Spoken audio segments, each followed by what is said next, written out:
Hello, everybody. Dr. Rick here, dropping in on you. Hope everybody is having an unbelievable day. Excuse me. Hope everybody is having an unbelievable week. I hope that your day has gotten off to a great start. It has been quite a week for me. I am grateful to be in a position to still love and give and do everything I can give. So I am in a good place. And I am so thankful for all the love and support that people have been sending me. Thank you. Look, life is about challenges. Let me just tell you that before I get into what I say. I don't have a whole lot of time, so I'm going to get right to it. But life has challenges. That's what it's about. Like I told you so many times before, my grandfather told me, you're either going into a storm, you're in the storm, or you're coming out of a storm. It's about what you do in the storm that's going to determine the legacy that you leave behind.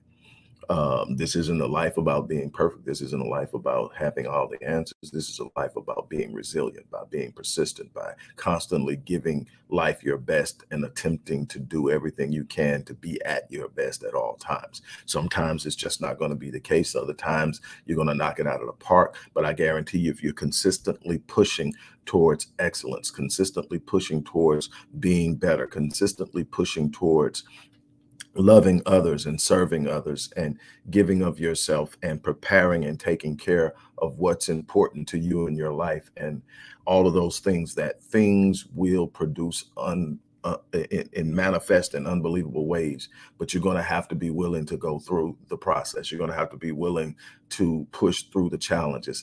And so I encourage you to do that. With that out of the way, look, sitting up actually working on a specific plan for one of my clients that's dealing with a high level of anxiety and stress. And it reminded me of a program I created that I was sort of pulling pieces from. And I decided, hey, look, why don't I share this with people? Look, one thing that you always hear when somebody's saying I'm stressed out, when somebody says that, I'm dealing with fear, fear has me paralyzed, or even in the situations of dealing with trauma, people are like, hey, you got to conquer it in your mind. You got to conquer it in your mind. And yes, your mind is the most powerful force that you have. Your mind is a representation of what's inside of your soul, which we look at as being the center of your being. And what's going on in your conscious mind, what's going on in your subconscious mind, what's going on in your unconscious mind is all going to have an impact on how you move, how you think, how you operate. And yes, there is a point where you can get to where you can manage stress and alleviate stress, alleviate fear, and confront all those negative emotions, period, in your mind. That takes training. That's a long-term solution. That's something that at some point you need to master. What about what's happening now? What about when fear paralyzes you now?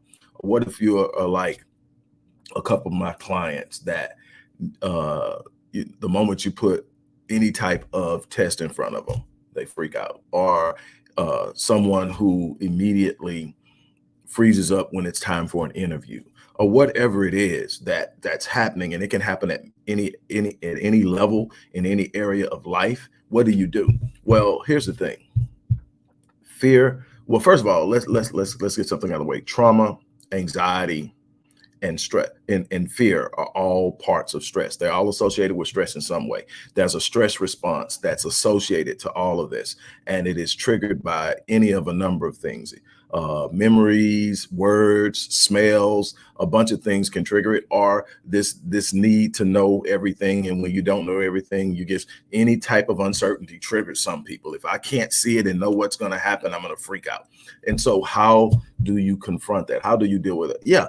You want to get to a point to where you can literally get in your mind, meditation, imagery, visualization. That's what visionetics is all about. But you got to train your mind to ignore this push, because this push isn't just coming from your mind and your brain. You got to understand your entire neurological system is at play when you're talking about trauma, when you're talking about stress, with worry and fear. There's an entire biological and mental process taking place at the same time. And so what we learn is while the mind is so vast and so strong and has so many things going on at one time, it can be hard to manage and control initially. What we found is the body is connected there. The whole neural system, your neurological system isn't just your brain, it's your brain and all of the different connections neurologically that connect your brain to every part of your body, and your body is consistently sending signals back to the brain telling it what's going on, even when it comes to your breathing. And one of the things that I learned years ago is that your breathing can really help you manage stress. It can also help you increase your stress threshold.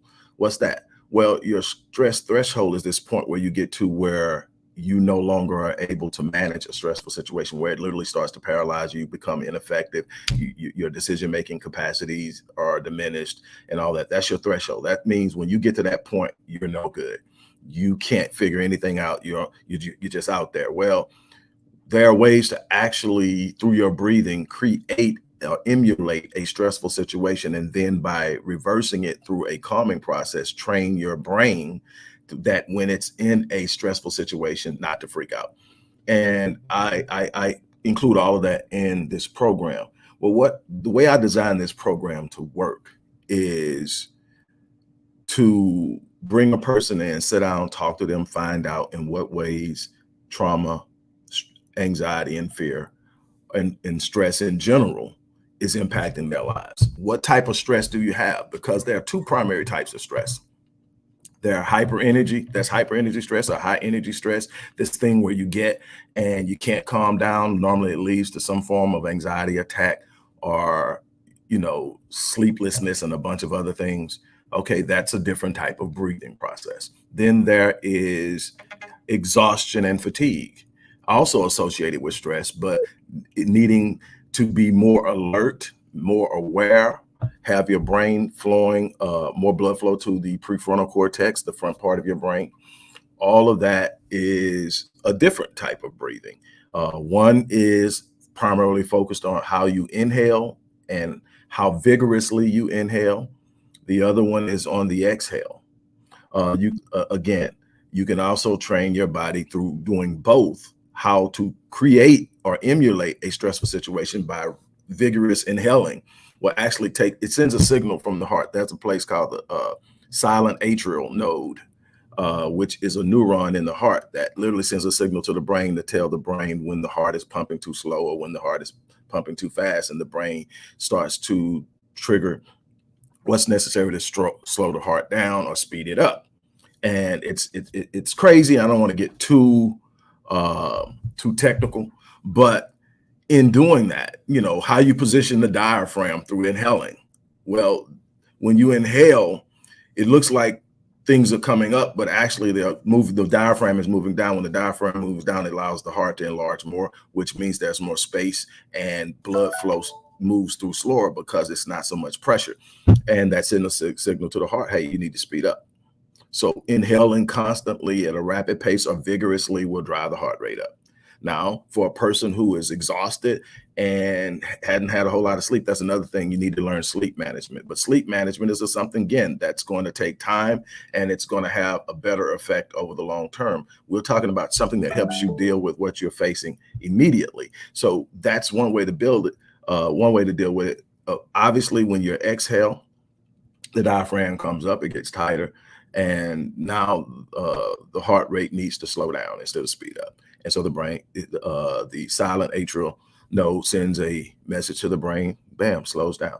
And there's a more simplified method of this that I also teach called embodied cognition, which basically allows your posturing to sit up and send a signal to the brain. Your brain is used to certain things. If I'm sitting up erect and my shoulders squared, I'm sitting in a confident position, most likely things are going well for me, or I believe things are going well for me, and I'm in a prevailing posture.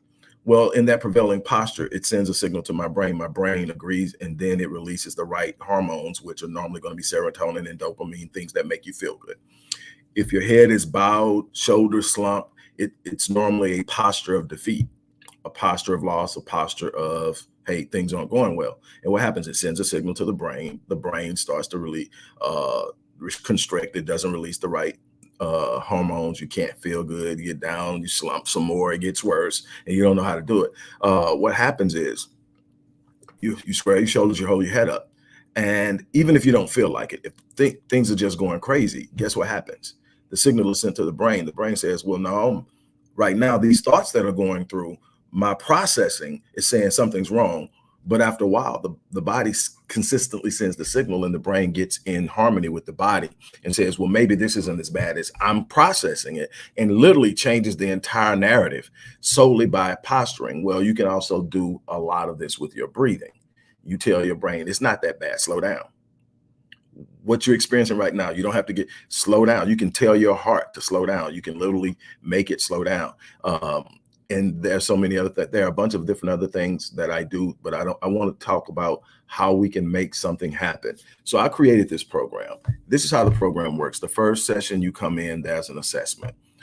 We talk about how it's impacting you, why you need to do what you need to do, give you some pointers and everything. The second session, between the first and second session, I design a personalized practice plan for you that literally gives you the things you need to do on a daily basis to practice it, to put, to prepare yourself so that when there is an issue, it's there.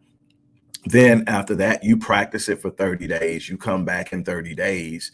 And that's the next encounter. We evaluate how it's going, how it's working. If we need to make changes, we make changes. If we need to add some more different things to it, we do. Then you come back in 6 months. In 6 months, we evaluate how you're doing, making sure that it's working for you. Then we give you long-term tools that you can develop over time that will just naturally help you manage and reduce stress in your life. When you reduce stress and fear, you have less cortisol in your bloodstream. Cortisol is great when you are about to get hit by a car and you need to get out of the way. Cortisol is great when you're about to be attacked and you need to defend yourself or run. Short burst, but when cortisol is in your body, and it's known as a stress hormone. When you have a stress response, you release both adrenaline and cortisol and a couple of other hormones, all produced and released through the adrenal gland down on the top of your kidneys. Well, in short bursts is great, gives you energy, gives you that extra burst you need to get out of the way or whatever it is. And then you get out of the way, you send a signal to your brain. The threat is no longer here. The brain sends a signal to the heart stops pumping so fast, everything starts to slow down. The body releases the cortisol, everything goes back to normal. But when you are in a chronic stress situation or you can't manage stress or you're constantly stressing, that cortisol remains in the body and it is lethal to your organs, your heart, your kidneys, your liver. It is extremely destructive from a biocellular perspective. And so the whole term worried to death, yeah, stressed out, it has psychological validity and validity to it. So look, I want to offer this program to you. Again, this is over 6 months. It is a minimum of 4 encounters, and the goal is to get you where you can successfully manage stress. It's only $499 for 4 encounters. Look, one encounter with me costs $350. But I know that we have a major issue with stress. People are dying early from strokes. People are dying early from heart attacks. Hell, I had 5. So it can happen to anybody. But the thing is to have an awareness of when you're stressed, how to deal with the stress. And then there's another thing. There's a level of confidence in knowing you can handle stress that keeps you less stressed. Do you realize that people stress out about stress? Absolutely. And so I really want to do everything I can to be an impact in helping people be better, be healthier, be more productive, and win in this life. And a part of that is dealing with the trauma, dealing with the anxiety and fear. And all of it is directly linked to stress. It's all in that category. It's all a part of the limbic system. It's all a part of the reptilian or ancient brain. And we have to learn how to manage that. We have to learn how to be able to use what we have at our disposal. And we have some things naturally built and designed to help us do that. We just haven't known in and ourselves of how to use it. And so, look, I am going to get off of here. I have a client in a few minutes, but I definitely wanted to share that with you. Look, the link is in the description box. Again, this is value packed. And I look forward for the people who want to do this work, because this is work that I think almost everybody needs to do in this day and time. With the economy and the uncertainty and everything, I've got people like hitting me up like, what the world? I'm like, hey, we've been through worse. We'll get through it. But what you don't want to do is get so stressed out that you're not in a position to respond. What you should be doing now is actually learning what's going on and how people are responding to it. How have people survived it in the past? And to move on that, um, it is so important. And I'll tell you, and I'll be honest with you, and then I'm going to get off. For those of you who are dealing with trauma, this will help. But I am going to encourage you to get with someone who can really put in some extensive work with you. A lot of people are dealing with untreated, unaddressed trauma and don't realize just how devastating that has been for them. So I'm going to encourage you. If that's the case, you need to email me and talk to me about working with me on an ongoing basis. And you can email me at ceo@rickwallacephd.link or at the Visionetics Institute. You can look me up at the visionetics-institute.com, and there's going to be a way to connect with me through the website. But whatever you do, you need to seek that before managing stress and being able to get into a position where you can conquer and master your fear and go out and do the things in life that you need to do in order to be the best version of yourself. I think this program is the bomb. I know that's probably an outdated term. Well, hell, I'm who I am. Hey, have an unbelievable day. Enjoy your day. Enjoy your weekend. For the fathers out there, happy early Father's Day. For everybody else, show some love to the men this weekend.